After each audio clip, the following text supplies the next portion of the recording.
Սիրելի հայրենակիցներ, ողջունում ենք բոլորին, քանի որ գերիների հետ կապված մենք շատ սրտամոտ երգ լսեցինք, ես առաջարկում եմ նաև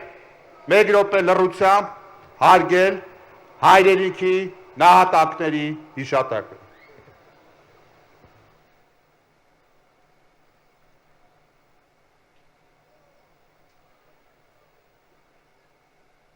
Շնորհակալություն։ Սիրելի հայրենակիցներ, 88 թվականի Արցախյան շարժման ժամանակ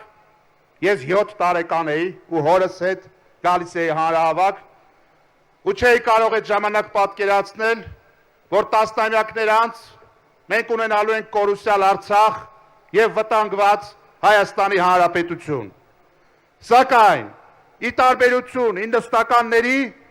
երբ որ շատ դեպքերում գործող իշխանությունները մարդկանց ավտոբուսներից իջացնում էին, որ տանեին ռազմաճակատ, 20 թվականին ժողովուրդը ջարդում էր զինկոմիսարիատների դուռը, որ գնա կռիվ։ Բայց այս իշխանությունները Արցախը տարան կործանման։ Հիմա բոլորի տանունից ուզում եմ դիմել Նիկոլ Փաշինյանին։ Նիկոլ Փաշինյան 2019 թվականին ԵՀԿ Միսկի խմբի համանախագահությունը Արցախի հակամարտության հետ կապված ինչ է քեզ առաջարկել։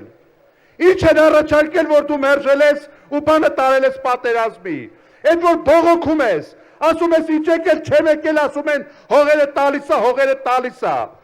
Բայց դու չէին Հանրապետության հրապարակում խոստանում, որ դու կբերես եւ կներկայացնես ժողովրդի ուշադրությանը։ Նշանակում է լավը չի եղել ըստ քեզ, որ մերժել ես, որ չմերժեիր կստորագրեիր, մերժել ես կռիվ է եղել։ Հիմա դու ով ես,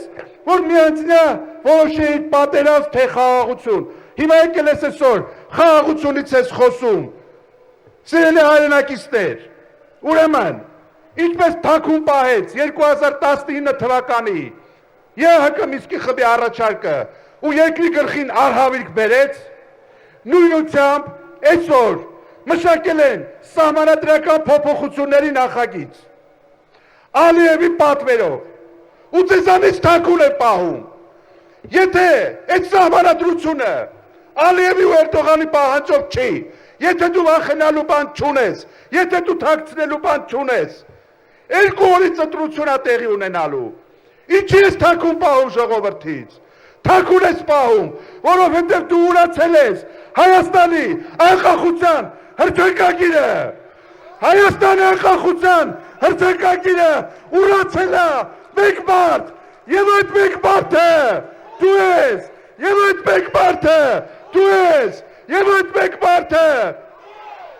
Ուրեմն Հայաստանը սարքել է կոնցլագեր, բաց երկնքի տակ, եւ այդ մեկ մարդը դու ես, եւ այդ մեկ մարդը, եւ այդ մեկ մարդը։ Սիրելի հայրենակիցներ, այստեղ շատ է խոսվում,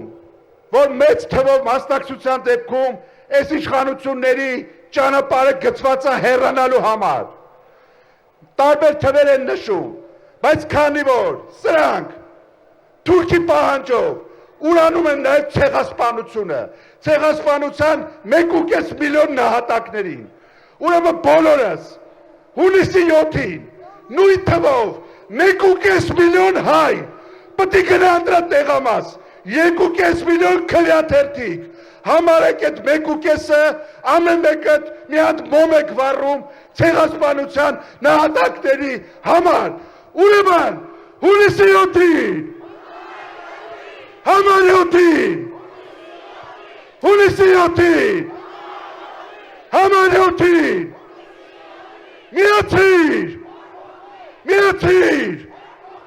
միացիր,